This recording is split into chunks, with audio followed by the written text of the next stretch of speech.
In this video, you're going to add more content to your grid and see how the browser is going to deal with it. So at the moment, our grid has got 4 rows. And that's because in our template, we set the height of 4 rows. Now, what happens if we create a new row? What dimensions is that row going to have? Well, first of all, let's understand the difference between what we call an explicit grid and an implicit grid. The explicit grid is the content that you created so far inside your grid. So since your grid is supposed to have 4 rows, all items inside these 4 rows are actually inside the explicit grid. Now, once we get out of that explicit grid, we dive into what we call the implicit grid. So that implicit grid is going to have new rules when it comes to dimensions and so on. So let's add one new line by adding a new item and see what happens. So let's add a div, and here we go. We've got a new row there. And now this is part of the implicit grid, which is outside our template. But it's still actually inside the container, isn't it? Well, if you look at the height of this row, it's actually different from the height of the other rows. And it's because we set the height of those 4 rows to one free available space. Now, what the browser has done here is that it's created some space for this new row, which is actually the minimum height needed to fit the content of that div. And then the remaining space has been distributed equally between the other rows. So you can see that Apple's height is 1/4 of the remaining space after we give out any needed height for Facebook.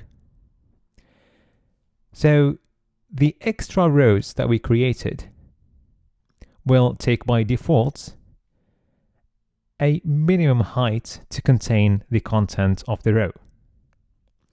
Now, if I create more elements and go for a second row, then the second row will behave the same, and it's going to have a minimum height as well, just like the first extra row. But now the height of the 4 initial rows has decreased, but it's still 1/4 of the remaining space after giving out any needed height for Facebook and Samsung, or these 2 rows. Now let's change our template design and say that instead of having one free space for the 4 initial rows, let's say that we would like to go for 30 pixels or 40 pixels. Now, any extra rows are not going to affect the dimensions of the 4 initial rows. But the extra rows are going to have the necessary height they need to contain their content. And let's increase that slightly just to see the difference. All right. Also, let's remove the height of the container so that it can wrap everything inside it.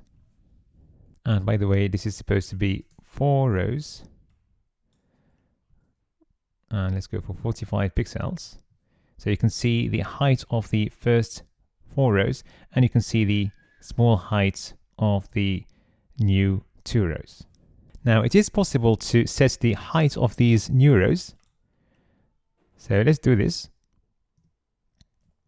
So I'm going to set the height of any extra rows outside the template. And this is what we call the implicit grid.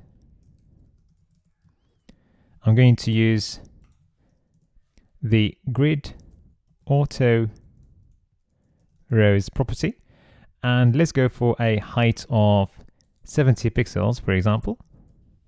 And you can see that the two new rows has got now a height of 70 pixels. All right. Now, by default, your grid is going to grow rows if you add extra content. But what if in certain circumstances you want it to grow columns instead? Well, there is a property called grid auto flow. And using this property, you can actually decide whether you want to grow columns or rows. By default, it's going to be row, but if I go to column, then any extra content is going to be placed inside new columns like this. And in this scenario, each column is going to have a minimum width which is necessary to fit the content inside the column.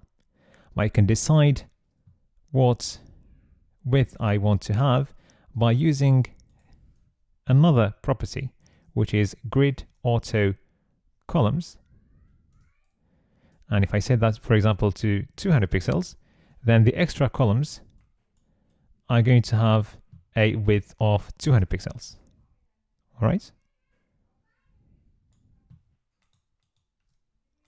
So let's go back to the default way, which is extra rows. So you've got two extra rows here with a height of 70 pixels. So hopefully this gave you a good understanding of the difference between the implicit and the explicit grid and how to control any extra columns or rows, and also how to control how your grid grows if it goes to the implicit grid. In the next video, you're going to build a new grid example where you're going to control the amount of space different elements are going to take inside your grid. So in this simple example, each element takes one rectangle inside the grid. But in the next example, you can tell the browser that you want, for example, Facebook to take 6 rectangles, and you can specify which rectangles you mean. So let's do that in the next video.